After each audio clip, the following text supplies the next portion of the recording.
Hi use welcome to Politicos news express at prime time. నేను మీ రాణి నాయుడు. ఈరోజు ఇప్పటి వరకు ఉన్న అప్డేట్స్ ఏంటో ఈ బులెటిన్లో చూద్దాం. రాజధానిలో నిర్మాణాల ప్రారంభం కోసం మే 2న ఏపీకి ప్రధాని మోదీ వస్తున్నారు. దీంతో ఈ నెల 28లోపు ప్రధాని పర్యటన ఏర్పాట్లు పూర్తి చేయాలని అధికారులను చంద్రబాబు ఆదేశించారు. సభా ప్రాంగణం కోసం 100 ఎకరాలు, పార్కింగ్ కోసం 250 ఎకరాలను ఏర్పాటు చేశారు. సభా ప్రాంగణంలో సుమారు 5 లక్షల మంది కూర్చునేలా ఏర్పాట్లు చేస్తున్నారు. అక్రమాస్తుల కేసులో మాజీ సీఎం జగన్ కు ఈడీ మరో షాక్ ఇచ్చింది. మనీ లాండరింగ్ కేసులో 27.5 కోట్ల విలువైన షేర్లను అటాచ్ చేసినట్లు సమాచారం. దీనికి సంబంధించి అధికారిక ప్రకటన రావాల్సి ఉంది. దివంగత పారిశ్రామికవేత్త రతన్ టాటాను అత్యున్నత పౌర పురస్కారం భారతరత్నతో గౌరవించాలని AP assembly deputy speaker Raghuramakrishnaraju కోరారు. గుంటూరులోని ఓ రియల్ ఎస్టేట్ సంస్థ నూతన వెంచర్లో రతన్ టాటా విగ్రహాన్ని రఘురామ ఆవిష్కరించారు.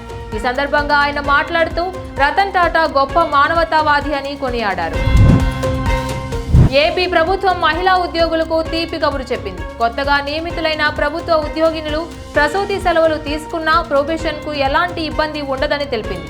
ఈ మేరకు ప్రసూతి సెలవులను డ్యూటీగా పరిగణిస్తూ ప్రభుత్వం గెజిట్ విడుదల చేసింది. ప్రధాని నరేంద్ర మోదీకి బీఆర్ఎస్ వర్కింగ్ ప్రెసిడెంట్ కేటీఆర్ కీలక విజ్ఞప్తి చేశారు. కంచ గచ్చబౌలి భూముల వ్యవహారంపై చర్చ జరుగుతున్న నేపథ్యంలో ప్రధానిగా పర్యావరణంపై చిత్తశుద్ధిని నిరూపించుకోవాల్సిన సమయం ఇదన్నారు. ఈ మేరకు ట్విట్టర్ ద్వారా ప్రధానిని ఆయన కోరారు.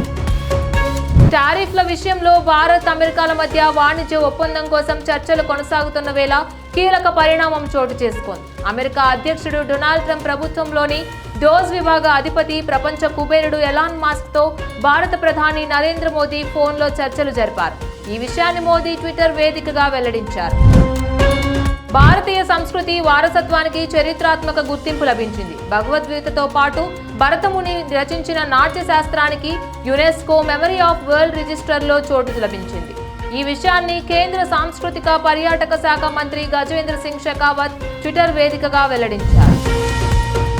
ఛత్తీస్గఢ్లోని సుక్మా జిల్లాలో శుక్రవారం 22 మంది మావోయిస్టులు భద్రతా దళాల ముందు లొంగిపోయారు. వారిలో 12 మందిపై 40 లక్షల రూపాయల రివార్డు ఉందని పోలీసులు తెలిపారు. అమానవీయ మావోయిస్టు భావజాలం, స్థానిక గిరిజనులపై జరిగిన దురాగతాలతో నిరాశ చెందామని పేర్కొంటూ సిఆర్పీఎఫ్ ముందు మావోయిస్టులు లొంగిపోయారు. అమెరికాలోని విదేశీ విద్యార్థుల వీసాలను ట్రంప్ యంత్రాంగం పెద్ద మొత్తంలో రద్దు చేస్తున్న విషయం తెలిసిందే.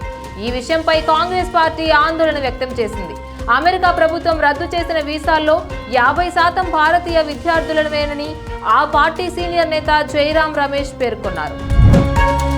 అమెరికాలో ఇటీవల కాలంలో తనిఖీలు భారీగా పెరిగినట్లు నిపుణులు చెబుతున్నారు. ముఖ్యంగా US customs and border protection ఆఫీసర్లు ఎలక్ట్రానిక్ వస్తువులను కూడా పరిశీలిస్తున్నట్లు పేర్కొన్నారు.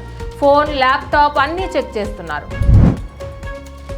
ఇవి బులెటిన్ అప్డేట్స్. ఇక మరిన్ని అప్డేట్స్ కోసం కీప్ వాచింగ్ పొలిటికోస్ మీడియా.